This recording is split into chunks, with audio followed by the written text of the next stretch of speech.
are back with another jam-packed Lunes live. Your favorite Compas got you covered with all of our NFL Week 8 takeaways. Yeah, thank you. 8 takeaways.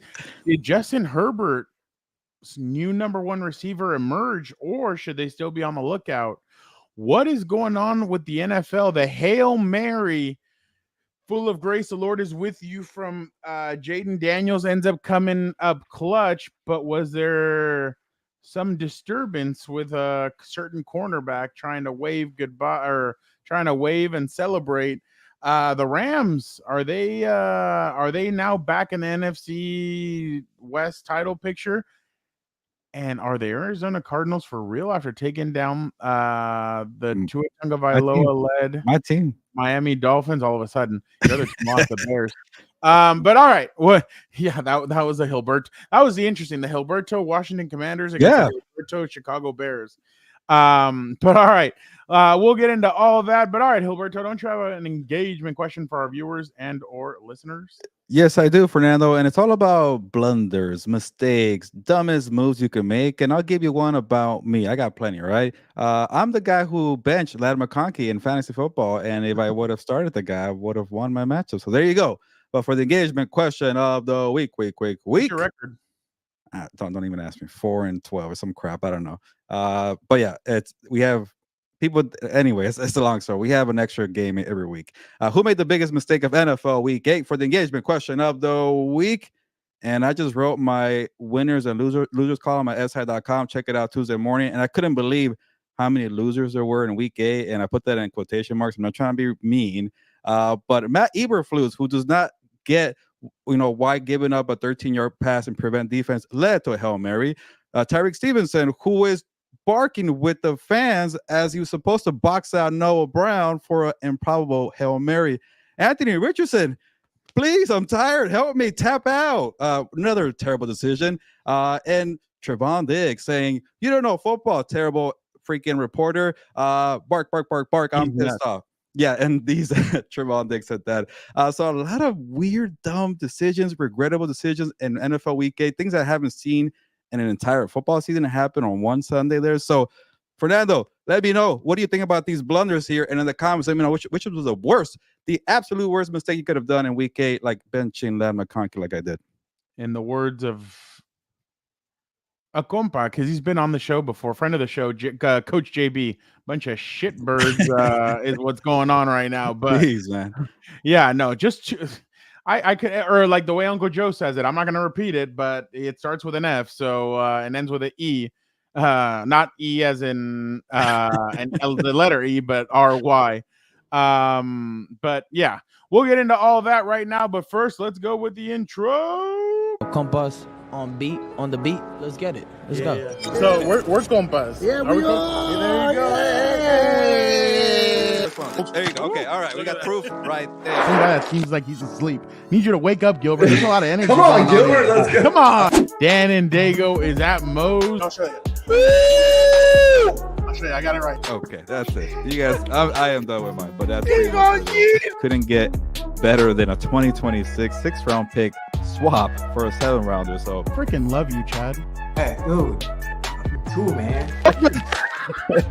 Compas on the beat, man. Derwin James signing off, man. Watch Compas on the beat, man. Welcome to Compas on the Beat. I'm Fernando Ramirez. I cover the Chargers for the Sporting Tribune. With me, as always, my co-host, my tag team partner, Gilbert Manzano, covers the NFL for Sports Illustrated. What's up, bro? What's up, Fernando? As you know, in October, you got football, you got the World Series. But me, I'm rocking a Lakers hat because I just went to a basketball game. And did you really? Yeah, I got a. You didn't see my Instagram. 40 hats? Well, I was going to tell you, this is the story. I got invited to a Lakers game from the people at visitnayarit.travel. Yeah, Nayarit has a new partnership with Lakers, and it was pretty cool because, as you know, what the hell do you have to do with that? My parents are from Nayarit, so I guess there's not a lot of reporters who are from Nayarit, and somehow they found me and said, "Here, cover the event." They announced a partnership. I got a cool hat and a cool notepad, so I got to shout out visitnayarit.travel for being so nice to me. There you go. I random things I mentioned for the start of the show, but hey, it was a good time. What game was it? Lakers playing the Kings. You know what was the best part, Fernando? You know when they have these like big sponsorship announcements that you bring like a legend to do the handshaking and things like that. Robert Ory, Big Shot Bob, was a guy there at hand for Nairi and Lakers announcement, and they were playing the Kings, and I started talking to Robert Ory, and I'm like, hey, you made that shot against the Kings, game 4. And I was like a little kid saying, how fitting is it that you're here? And he's like, dude, like I've heard that many times, but he didn't say that he was being a good guy. But yeah, pretty cool. Check out my Instagram, because it was pretty cool to see Nairi all over the place. So being there so many times as a kid, to see that Laker game was pretty surreal for me, at least. Dan's not here, so I'll ask the question. So when's Robert Ory jumping on the show? I don't know. I should reach out to him. He also is a compa because his wife is Mexican, so by default he's a compa, right? You have a wife that's Mexican. Also, you make big shots like that in the playoffs, you're definitely a compa. But yeah, he didn't just make it for the Lakers. He made it for the Rockets. He made it for the Spurs. He won 7 titles. He mentioned that he got to play in Mexico City with the Rockets. So me and Robert Ory, man, we were good friends. So good thing I met him after his career, because he would have been cursed, right? Not making the shot. So worked out there. So why Nayarit? Like, what's the big Come on. There's a beautiful beaches out there. It's a very good travel destination. Okay. It's kind of a little underrated, and I'm gonna talk like I'm biased because that's where my parents are from, and I spend a lot of summers there. Your mom's from there too? Yeah, my mom and my dad. Okay. My dad lives in Tepic, that's the capital of Nayarit. My mom from a little pueblo in Nayarit called El Venado. And by the way, our good friend Anthony Lynn, he travels to Nayarit for vacation. He has a nice home in Nayarit there. So very underrated. People, talk about Puerto Vallarta, or they talk about Cancun, or what's it called? Tulum. No, go to Nayarit. There's a lot of good beaches. Not as crowded as Puerto Vallarta. Man, I went there in February, so looking somewhere to go. I'm not trying to be a sponsor head and say, go here, visit travel. What is it? Yeah, you have the hat. You have the. I should get it right. Visit Nayarit.travel. I'm telling you, as a person who spent many childhoods and summers and winter breaks there, it's definitely for the ceviche and the good food and the good vibes. We should do a show there one time. Compas on the beach in Nayarit. I thought Anthony Lynn's place was in Puerto Vallarta. Actually, good point. He has 2. Me talking to Anthony Lynn, he has mentioned to me that he likes to drive from Puerto Vallarta to other place. I think he has like a lot of fancy restaurants. Like he recommended places to me to go to in Nayarit for those like the fancy places on the beach. And maybe that's a little too high end for me. Yeah, no, that's actually pretty fancy. Remember when we interviewed him a couple of years ago? He was like, hold on, let me go to another room. And you're like he kind of took us with him, and you could just see like it took him a bit to get up to that second room before we got started. So that was he knows where to go. And honestly, I shouldn't be sharing too much, but I want to say Mike Shanahan was the one that told him to go down there. Yeah, it was. Yeah, it was Mike Shanahan. Yeah, definitely interesting. And the Lakers won, right? Yeah, that was, a vintage LeBron game. So everybody talking about the World Series and football. I'm only here going to a Laker game in October. Who am I? Yeah, no, that's interesting. I thought you'd be further down the what's it called? You'd be further down the you'd go further down in a couple weeks or whatever. Yeah. I didn't know you'd go in. I guess October. I do care at the beginning, and then I stopped caring. Bronny James did not make an appearance. Unfortunately for me, I didn't see that. That's what they should have had talking to you. I know, right? He was doing actually at the beginning of the show. One of the main people from the did you go for the whole game, or did you like? I left after they went up 14 points in the fourth quarter. Come on, I gotta beat traffic, man. I'm tired. But yeah, Bronny James was doing like the handshaking with the people of Nayarit on the court. So he's already being a good ambassador, because you got to find things for the guy to do. I shouldn't be mean. Sorry, I shouldn't say that. But anyways, it was a good weekend. Lakers, Freddie Freeman, getting that grand slam. We got football tonight. Or what is it? Steelers and the Giants. Who cares? Both LA teams won in the NFL. Rams and the Chargers. So good week. Yeah.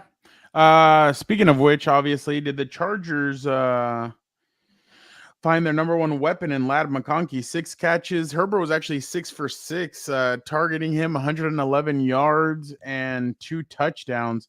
Kind of seems like Herbert the last 3 weeks has kind of really put together. I know last week no touchdowns, but it seems like he's slowly starting to kind of get it together. The first 4 games of the season, only I think less than 200 yards. Now the last 3 games over 220. So what are you laughing at?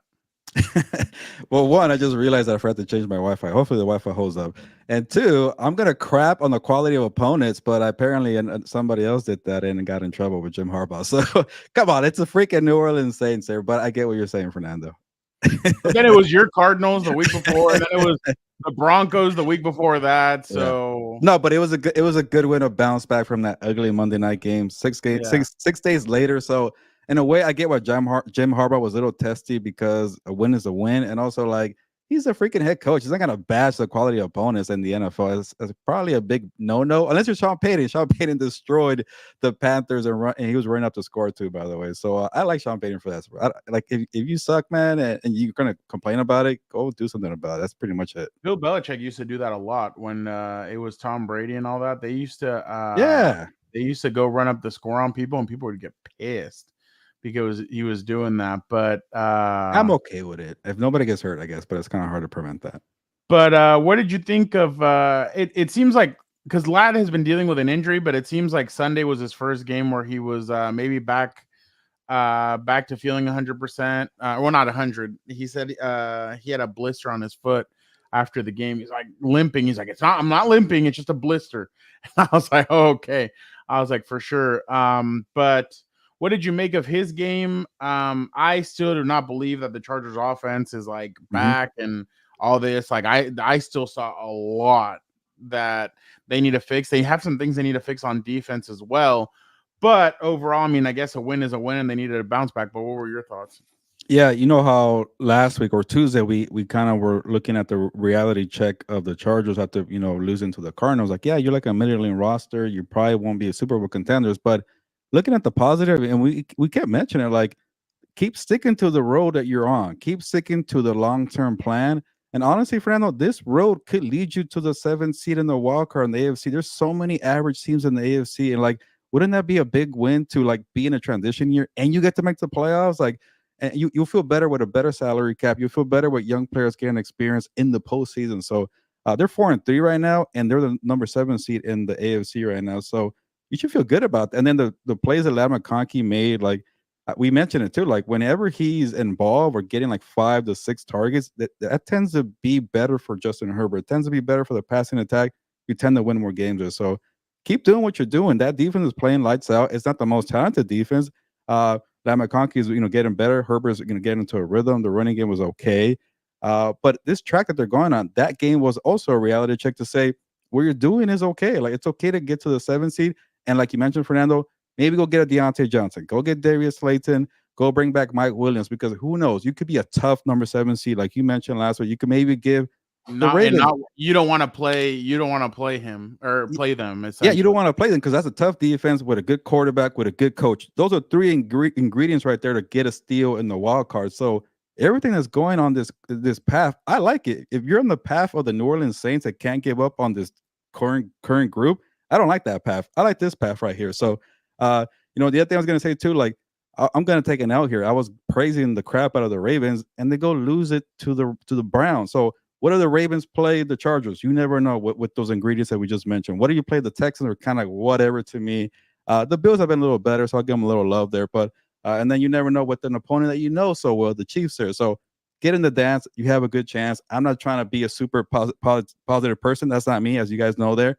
But this path seems right for me for the Chargers.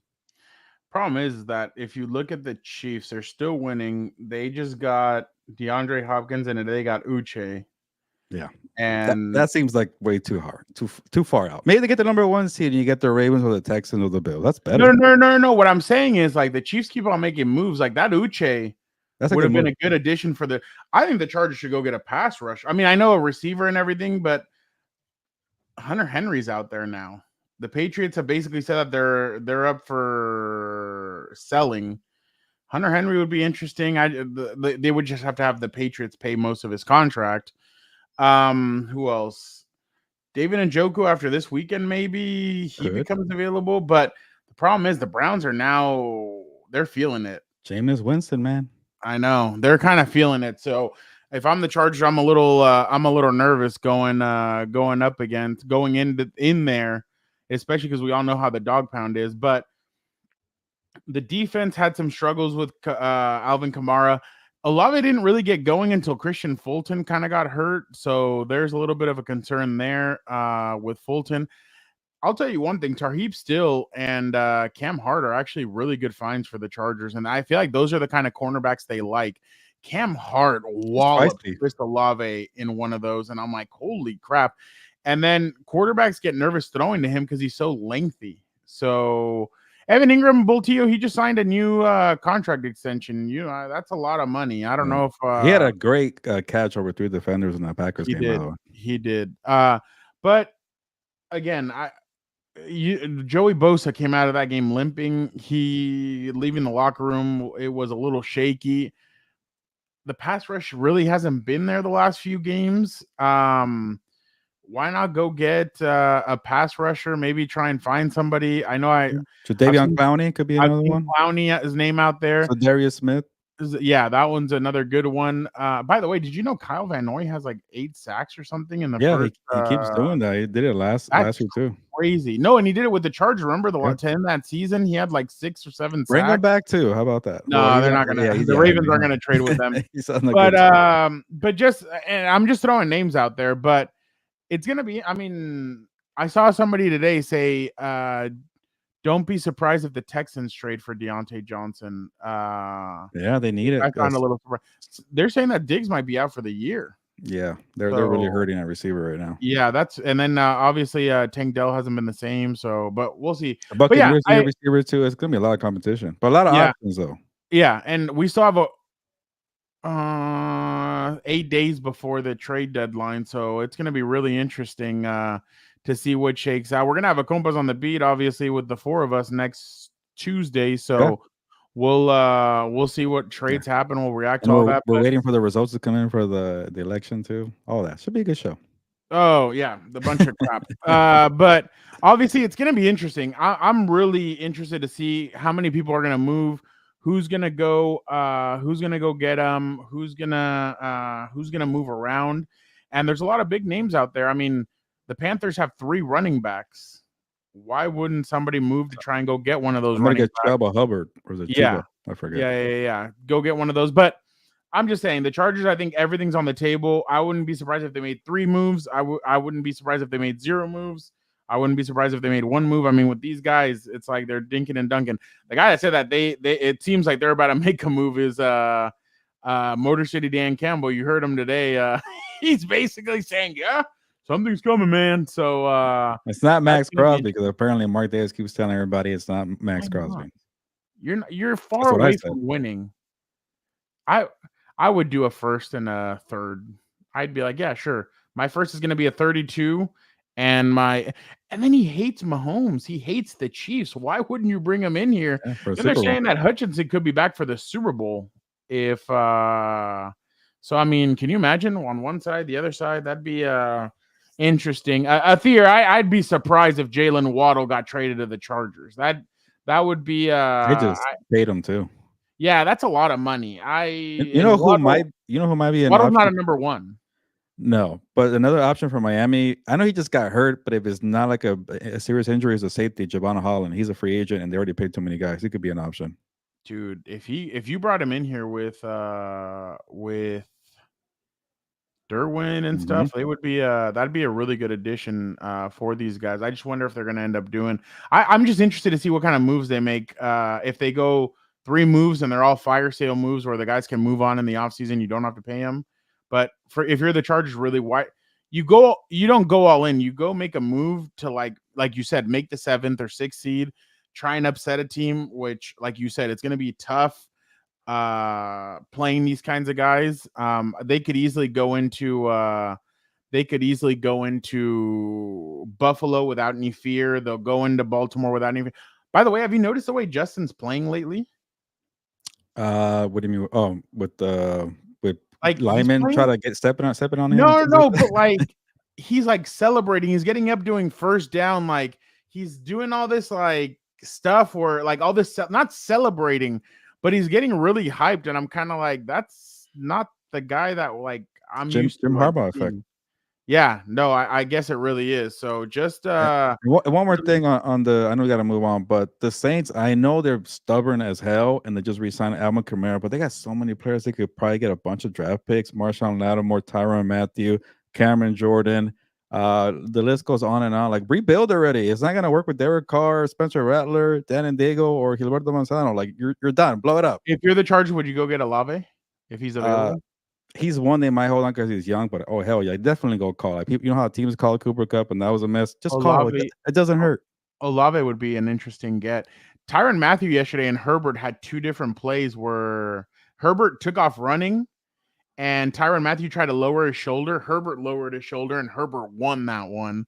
And then the next couple of like in the third or fourth quarter, Tyrann tried to get his revenge on Herbert. So that matchup's always been interesting because remember, he's the one that had Herbert's first career interception. Oh yeah, that Chiefs when he was with the Chiefs. So I think the Honey Badger on this defense would actually be really good. A lot of options.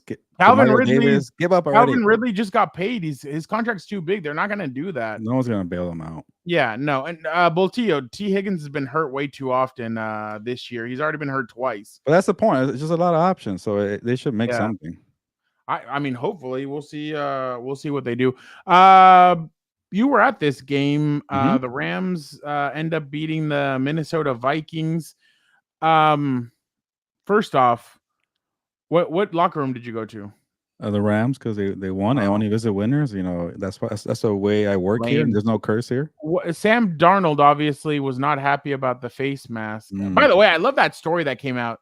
Oh, the Vikings have made inquiries about Matthew Stafford. That would have been that would be an interesting trade. And if I was Minnesota, I'd do it 10 times over. It was a weird game. Like, you know, I know you're gonna ask me about it. Was nuts. Like, yeah, but you had two referees watching and you supposedly missed it. But even before that, and I'm gonna get to that, like, there was just a lot of weird mind games and smoke everywhere. You know how we talk about the smoke to wood in draft season? Like, I felt like somebody with the Rams, leaked, hey, people are calling us about Cooper Cup, like, to make the Vikings think they're gonna give up and wave the white flag when they weren't gonna do that. And maybe somebody from the Vikings counter and said, we're looking around for Matthew Stafford, like, to make it seem like the Vikings are causing drama. It was just a lot of weird reporting coming out of this game. Reporting they got wrong, that a lot of people got wrong because Sean McVay was pissed off. And then it ends with that face mask there. And, you know, it's tough for me to kind of have an analysis there because you always want to give the team one chance, but you're backed up with an 8-point deficit, you know, not much time left there. So, but I get Vikings fans being pissed off, and hey, I'm not gonna do the victory lap, but I got to see them in person, and they lost 2 games in a row, and I'm just saying a little nosedive here. You don't get to talk about the Vikings. By the way, fine. I'm not the doing Gilberto curse happened. He picked the Vikings.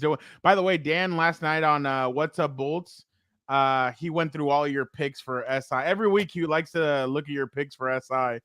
And he pointed out you're not the one that has the best record when it comes to upsets. It's Connor Moore. I have the most though, and yes, he's kicking my ass in the department. Yeah, exactly. I'm not picking them right, and that's why I'm gonna bash Anthony Richardson in a bit. If I got the Colts and the Cardinals right, I would have been like, yeah, I think that's a good week for me for upsets. But I take too many chances, but this week was also a reminder.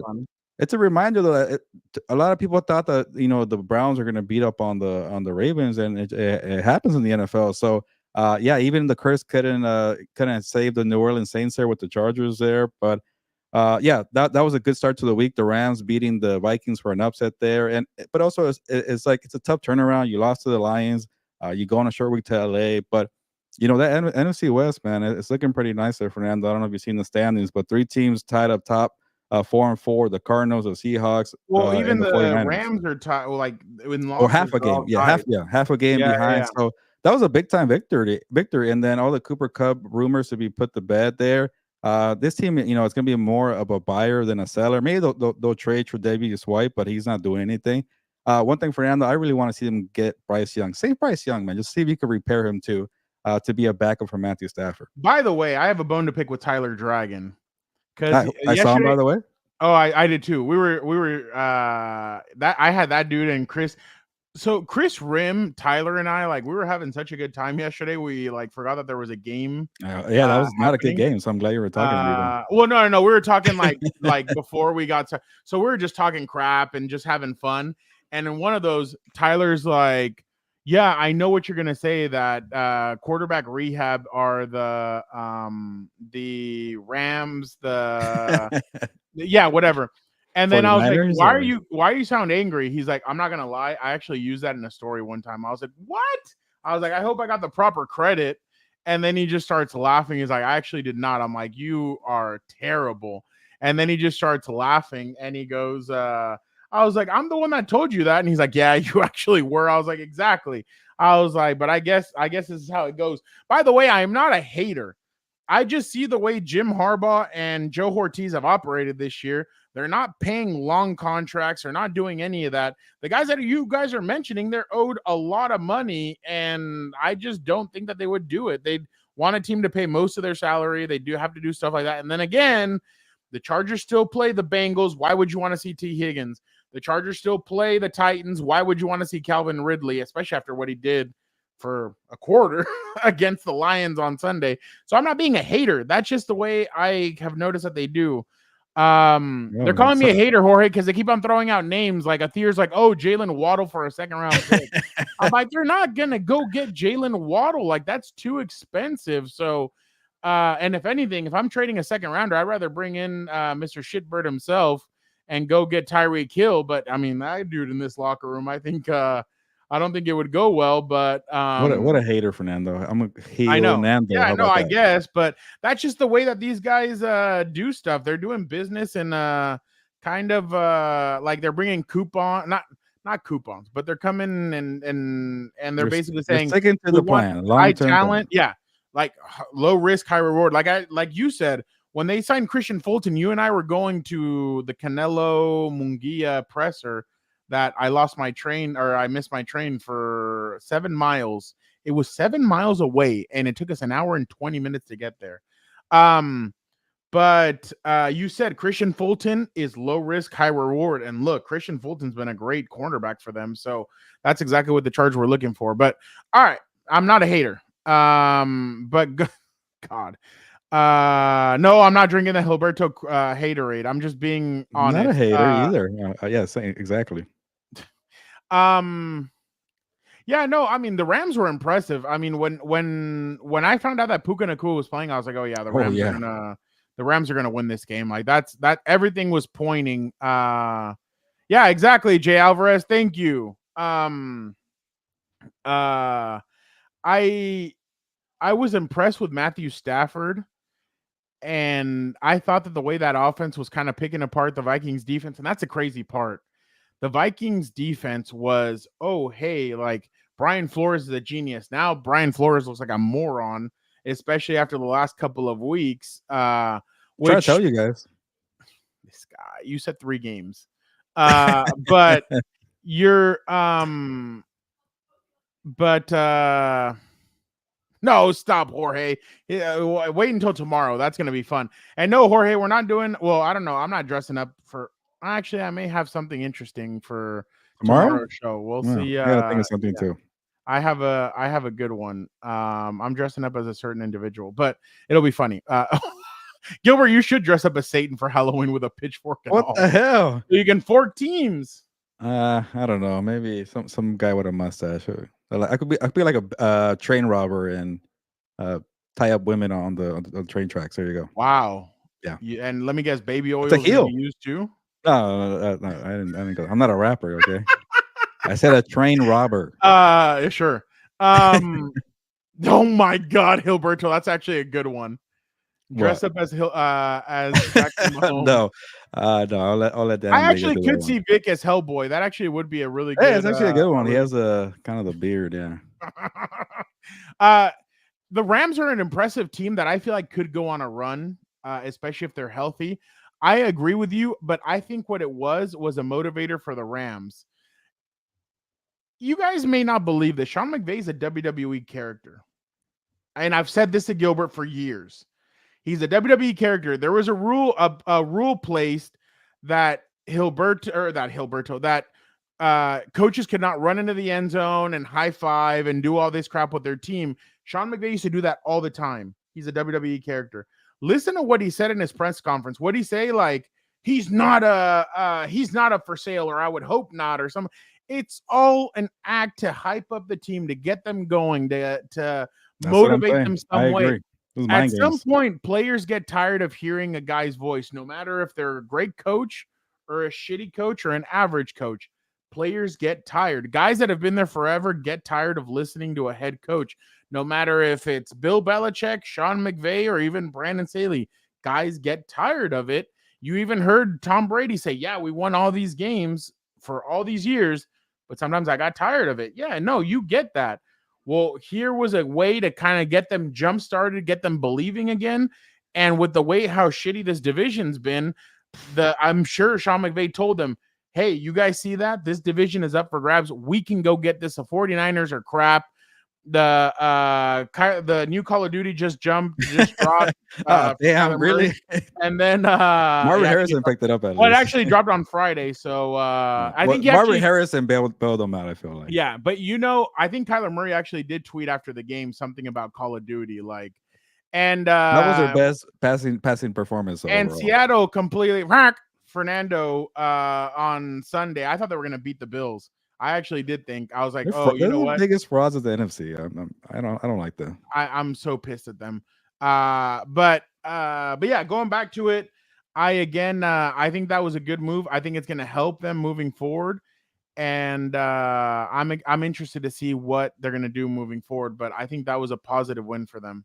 Yeah, it's tough to even pick a team right now. Like, obviously, I want to lean on the Cardinals because I picked them to make the playoffs, but I didn't pick them to win the division, so that'd be a pretty surprise there. But it's all winnable. Like even for them, if they trade for an edge rusher or maybe get like some cornerback help for Jonathan Gannon, they can make some noise there.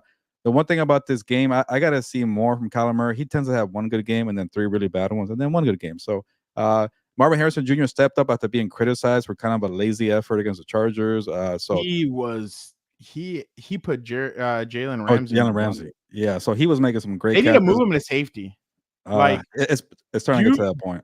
Do to him what you did to Charles Woodson. Remember, Charles Woodson looked like he was done.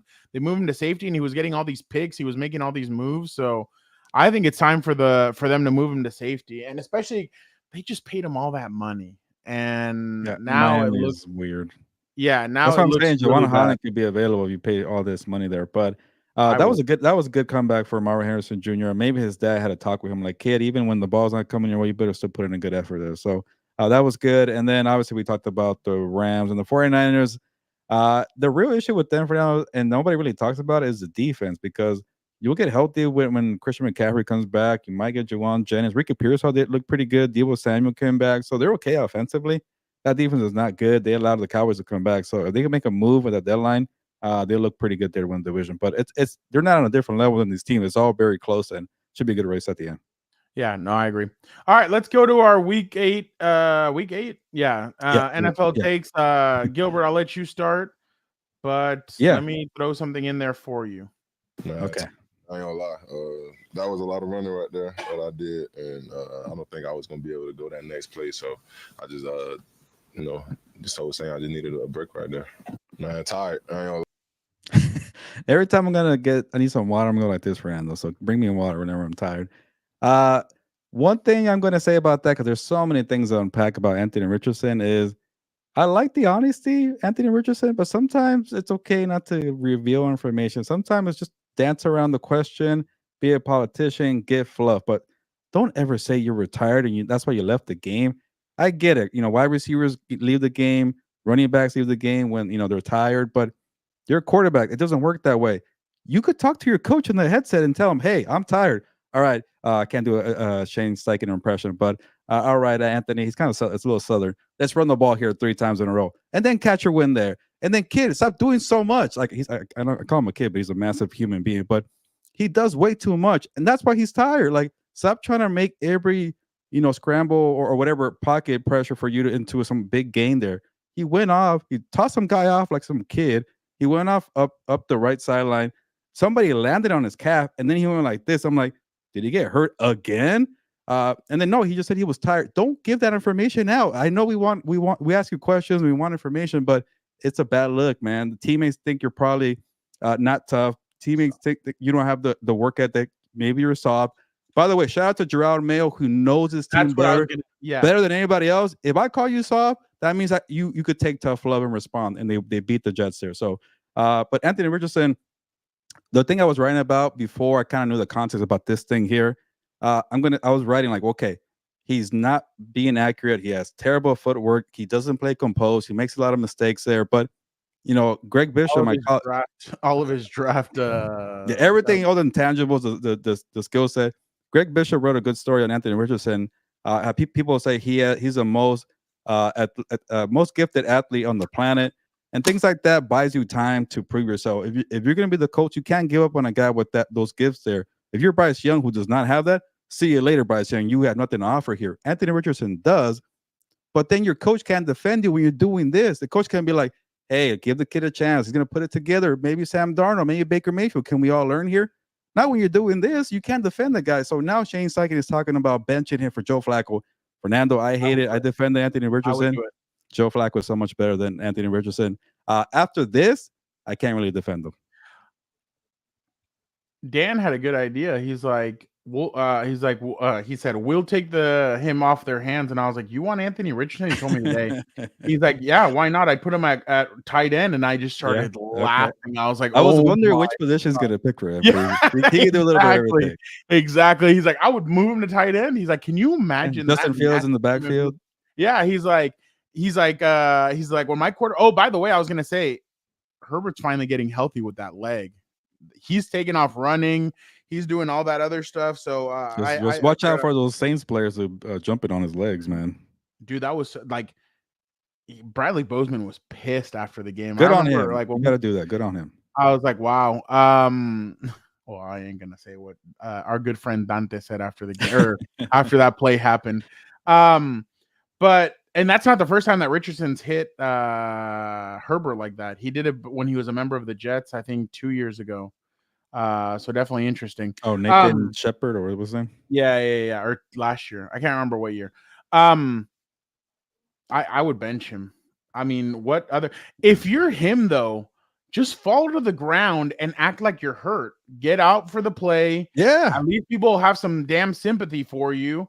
You can get out and then you jump back up and then you're like, oh, okay. And you show that you're tough. Remember in Ted Lasso when Obisanya falls to the ground and what's his name? Roy Kent comes over and he like shoves him and he like stay down. Yeah. He's like, and then get up and pretend to struggle and say, I'm good to go. He didn't even give Steichen the opportunity to protect him. He didn't even tell him like, hey man, I'm tired here. Yeah. That's all he had to do. Just fall to the ground and just get up and be like, okay, I'm okay. Like, that's all you need to do. So I was just and by the way, Pat McAfee called it right away. He had that tweet and he blasted the kid, and he's very close with people with the Colts. So it took him some kind of like something to really annoy him to tweet that. Yeah, that was pretty bad. But all right, I'm gonna go with mine. I'll be real quick with it. Let me just find okay. Obviously, the Detroit Lions won 52-14. Your quarterback goes 12 of 15 for 85 yards and 3 touchdowns. Like, that's incredible. The running backs did a lot of the work. This is how they scored touchdowns. Montgomery, 7 yards. Gibbs, 70 yards. B. Wright, 8-yard pass. I said B. Wright. Amon-Ra St. Brown, 1 yard. Sam Laporte, a 3-yard pass from David Montgomery. Punt return for a touchdown. 7-yard pass from Goff, and then a Bates 51-yard field goal. Wow. The Detroit Lions are starting to find different ways to win games, and I think that's what you need, and that's what you see in a Super Bowl winning team, a team that can find different ways. You've seen it with the Chiefs for the last few years. You have Tyreek Hill, you're one of the greatest offenses, and then you switch over, you get a great offensive line after you get beaten down by the Tampa Bay Buccaneers. You revamp your offense. Tyreek Hill, you trade him away. Here you have Juju Smith-Schuster, Travis Kelce, running backs. You do everything. You change different ways because you want to learn how to win different ways. The Detroit Lions are starting to win in different ways. I still feel like they need a trade or two to kind of cement their team. But I think moving forward, they are definitely in a class all by themselves right now. I'm very impressed with them. I'm very surprised that Jared Goff is being exactly what they need him to be. 1 week he's 15 to 15 for whatever yards, and he's the highlight. Then they turn around like a game like yesterday, and it's all the running backs that do it. So I'm just really impressed with the Detroit Lions, and I really feel like right now they're hitting the stride, but you don't want to peak yet. This is kind of a good time to maybe, I'm sorry to say, maybe take a loss and then kind of rebound from it and then kind of get hot. But as of right now, they're just playing really good football. I'm really impressed with the way they're playing. Yeah, I'm not too worried about them. I guess maybe peaking too early because I think last year they learned a lot about themselves in that playoff run. Even the year before that, when they missed it by a game there, they had somewhat of a slow start to maybe pace themselves. I love the way, I shouldn't say I love. It's frustrating for fantasy football people, but Ben Johnson and Dan Campbell do a good job of preserving players for the long haul. That's why Jahmyr Gibbs doesn't get a lot of carries early on. It pisses off fantasy football people, but in November, December, he takes off, and now he's taking out. I think Montgomery's been dealing with some injuries there, so they have so much depth on depth. I'm with you there. They should make a move, maybe defensively. Obviously you can't get Max Crosby. Maybe you call about Jack Jones there, the cornerback. You need some help in the secondary. He's a knucklehead, but maybe when you have good coaching there and in a winning environment, maybe you turn it on. So I'm just looking for teams that have good players defensively that can help you out. Maybe a J.C. Horn from the Panthers could be available. So, did you see him go after Sean Payton last night? Yeah. So he's tired of getting his butt whooped. So maybe he'll put it together for the. If I'm the Chargers, Lions. that's who I would go get. Yeah. So there's a lot of players available. You can't just stand pat. And Fernando, last week I ranked the Lions number 1 on my power rankings, and I know you guys still have the Chiefs there, and I get it. They earn their respect there, but they can't score points like that. So the way that you laid it out for the offense there, I would love to see the Chiefs defense versus the Lions offense. And then they're so good, they're going to probably put 20 to 25 points on Spags defense. Can you do that if you're Patrick Mahomes? I know we're getting way ahead here with the Super Bowl, but they're number 1 for that. I saw what they did last year.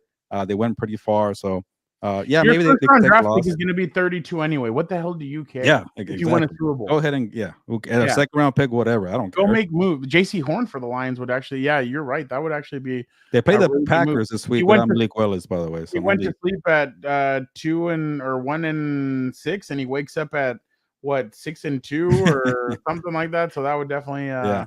Hey, why is the curse gone? I want to know. But that's good. No, Jorge, stop. Only one person can say if the curse is gone or not, and that is Dan and Dago. By the way, there's no thing. I picked the Chargers this week. He has something for you tomorrow, so that'll be interesting. Gilbert, moving on to my Washington Commanders because I picked them to beat the blame freaking Tyreek Stevenson and Matt Eberflus. No, did you? Future friend of the show. Did you see this, Gilbert? Watch this. Future friend of the show. This is Seth Rollins. Oh no! Watch this. Seth Rollins he's loving football. I haven't seen. He is loving football. Watch this. Oh no! Wow. He could not believe what happened. He really caught him on camera. Damn. Not Gilberto's hour. Dan calls it something else, but I won't say what he calls it.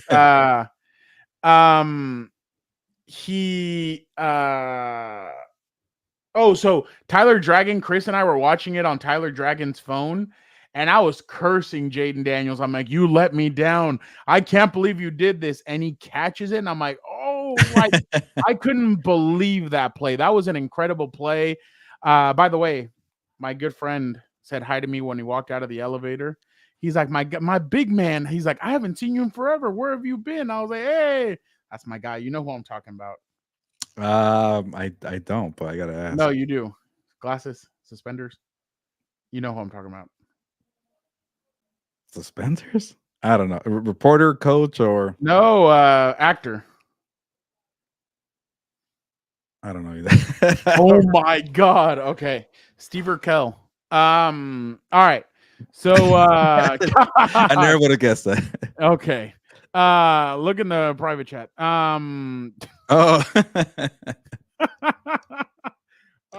So obviously Jayden Daniels has been very impressive, obviously, with the way they've managed it. They're at the top of the NFC East. They beat Caleb Williams. I thought really struggled yesterday. And I mean, at the end, obviously they were able to get some things going. But what did you make of this game as a whole? I mean, it seemed like the Commanders were holding it together. By the way, I've had numerous people text me, why does he wear his hat backwards? So a lot of people are not happy with Dan Quinn's hat being backwards. But Gilbert, what was your takeaway from the game? Mine was the Washington Commanders. That's a tough place to play. And they're making it even tougher. They're a hard-nosed defense. They lost Jonathan Allen, and they're still playing tough. And their offense is really good, but they showed yesterday that they can win even the tough, gritty games.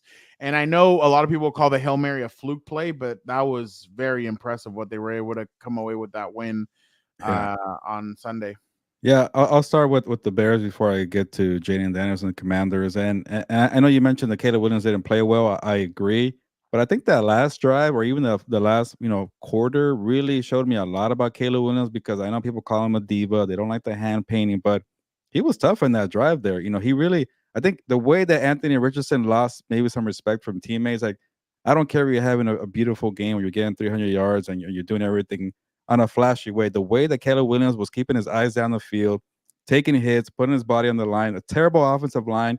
He said, "No, keep going, keep carrying me here, or I'm going to put your mind back, run the football with his legs, throw the football with his arm." He was making whatever plays he could do. It was ugly, it was clunky, it was a terrible game for 3.5 quarters or more than that, and he got the go-ahead touchdown there. And he was pretty passionate, pretty competitive. You could tell the team liked it. Like, we earned some respect for you, Caleb Williams there.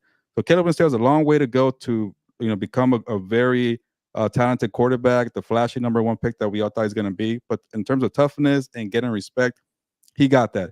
Jayden Daniels got that a long time ago. But, even with Jayden Daniels, I think, what the people can forget that he's not RG3. I want to say he's a better passer than RG3. He's more of a pocket passer. That bomb that he did, he's always throwing bombs on the field. This guy knows how to be a quarterback first and pass it down. So that's probably maybe the last thing that I'll say in terms of people proving the doubters wrong as a quarterback. But I'm just excited for the Commanders fan. They have had crappy situations for 20, 25 years. Maybe Dan Day will just want to hear that being a Chargers fan. But for the last 30 years, Dan Snyder gave them hell. It was a terrible franchise. And now they're having fun. I saw a bunch of videos, Fernando, where Commanders fans were like, "We're not done. We're not out of it." And they record themselves with the reaction. Everybody's believing because of Jayden Daniels. Like you mentioned, that's a tough environment to play. Commanders fans are talking trash to Tyreek Stevenson. So to see the way they revived this franchise after Daniel Snyder left, with new ownership, Adam Peters as GM, Dan Quinn backwards had Dan Quinn as a coach, Jayden Daniels, they all have the recipe to make this, a good franchise for many years to come. I get it, Fernando. Maybe things happen where an injury occurs. It happened to the rib injury. Maybe it becomes RG3 2.0 for the next year. But for right now, this moment, you gotta like it for Commanders fans. They've been through hell there with Dan Snyder. So to enjoy the moment and really go far, because it could be a good division there with the Eagles and the Commanders, battling out for that spot there. But I'm definitely all in on this experience here for the Commanders. They hired him right away, and I agree with Mark here. Adam Peters, Executive of the Year. They hired him right away, and I remember that was somebody that I thought the Chargers could have, because I mean, obviously nobody knew what way. I mean, we had a inkling that they would go all in on Jim Harbaugh, but if they hadn't, Adam Peters looked like the guy that they should have gone after. I liked his moves; they were smart. Yeah. He knew the roster needed a lot of help, but a lot of GMs make the dumb mistake of just spending a bunch of dumb money to bring in better talent. The Tennessee Titans, anybody? He got a lot of players who were on 1-year deals, 2-year deals, cheap contracts, to just in case it doesn't go well. But they're all clicking with Dan Quinn. So yeah, I like what Mark said there. I agree. I mean, obviously, the Bears just their offense, for some reason, it isn't clicking. It's clicked against bad teams, but when they face some of these tougher teams, it does look. And like you said, the offensive line's a huge issue, but it's also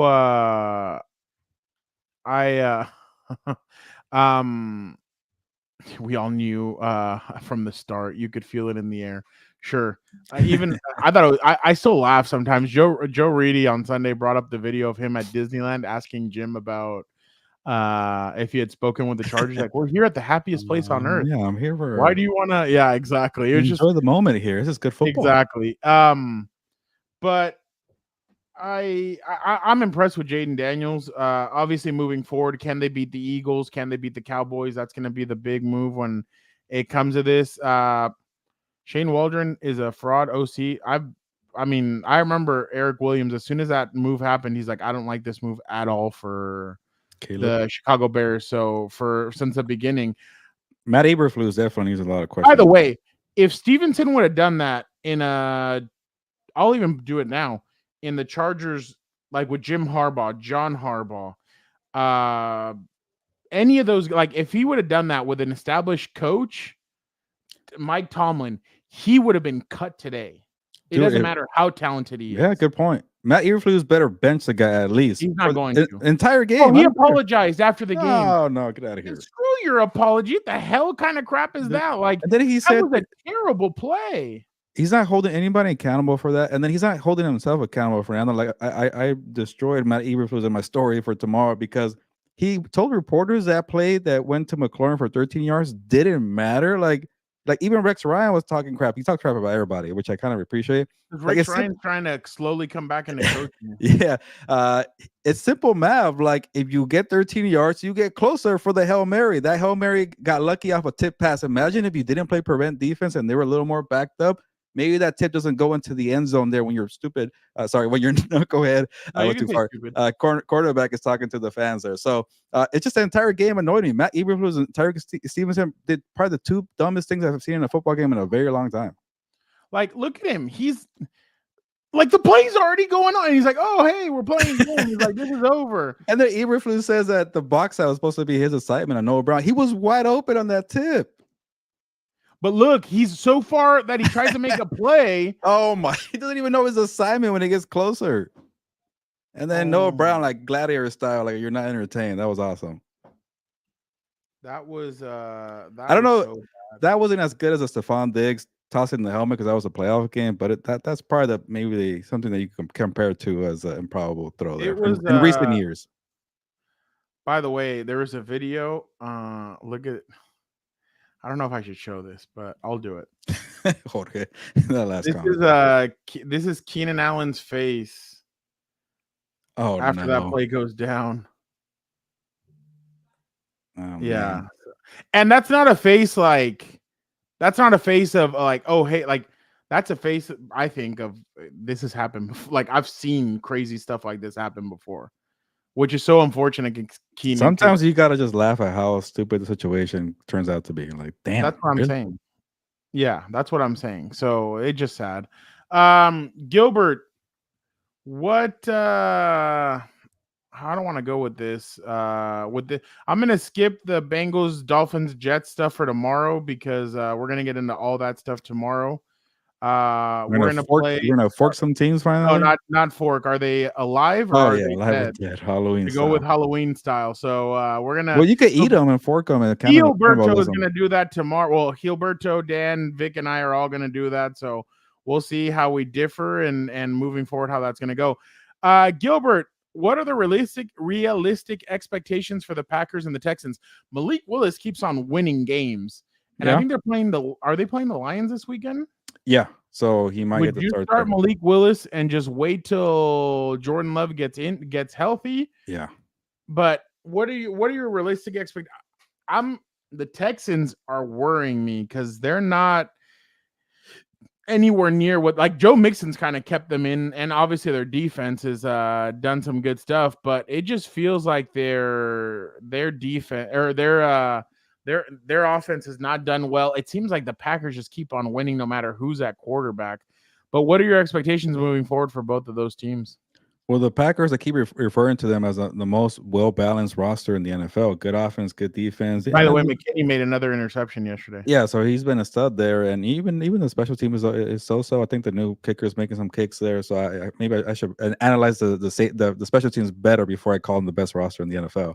Or most well-balanced. But in terms of the two big areas there, that very good defense, very good offense. But yeah, they're going to maybe hit a snag here with Malik Willis, but he went 2-0 earlier. He had a great pass to Jayden Reed to put away the Jaguars. Again, it's the Jaguars. By the way, one of the biggest winners of the week, Fernando, Robert Saleh, hanging out with Matt LaFleur, not Eberflus, Matt LaFleur as a consultant there. while getting paid by Woody Johnson. That's a pretty nice job there. Hang out with your buddies and then get paid by the Jets, who are 0-3 since the firing of Robert Saleh. But I think the Packers are going to be fine, even if you lose to the Lions. They're a dangerous team. Like that, if you get to the playoffs and you're a wild card team, you don't want to see the Packers there with Jordan Love. But Jordan Love fixes his. So they beat the Cowboys, but it's the Cowboys. But if you improve the turnovers there for Jordan Love, you're going to be a dangerous out. So I feel good about them. The Texans, I'm definitely worried about. We'll see when Nico Collins comes back. If they don't have Nico Collins, this team has no chance in the playoffs. Stephon Diggs got hurt.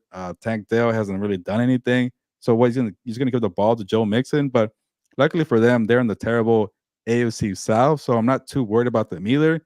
The playoffs are not going to come here until another 2 months here. So a lot could happen after the trade deadline. Maybe Nico Collins comes back healthier and better than before. So it could definitely turn around. That's the beautiful part about being in the AFC South. And speaking about bad divisions, the Bills are going to run away with the AFC East. There's 3 teams there with 2 wins right now. The terrible. And this weekend, the Miami Dolphins coming to Buffalo. Yeah, so they could blow them out. Call the race over there. So that's sometimes the luxury of being in a crappy division if you're handling business early on.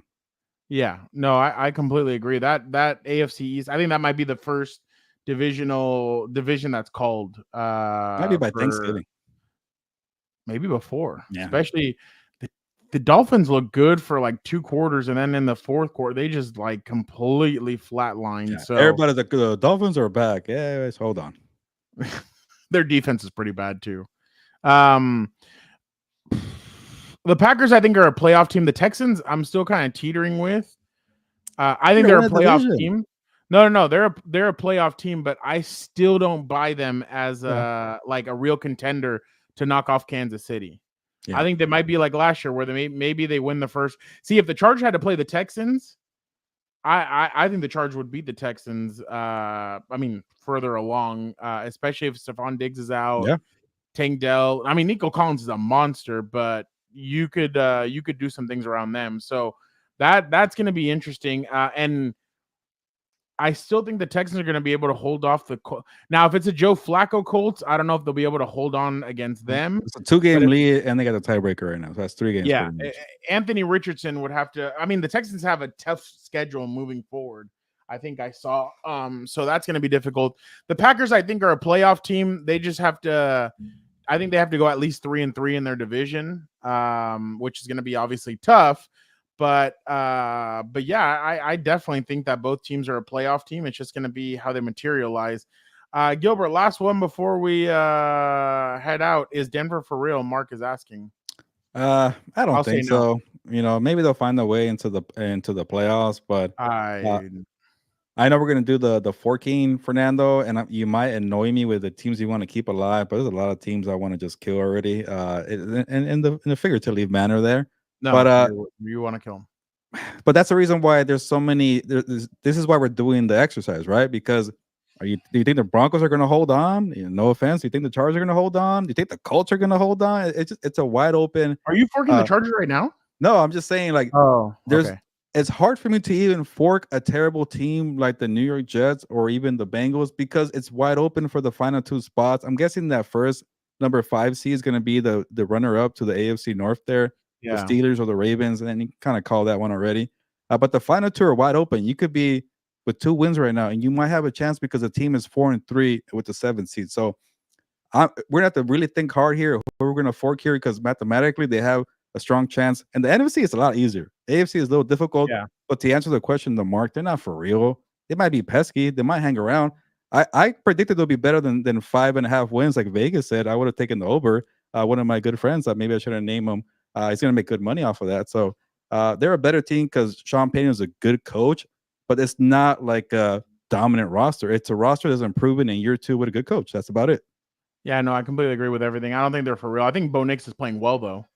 I think he's been probably one of the better rookie quarterbacks so far. So he's been impressive. All right. We appreciate everybody so much for checking out another episode of Lunes Live. We will be back tomorrow with the 4 Compas.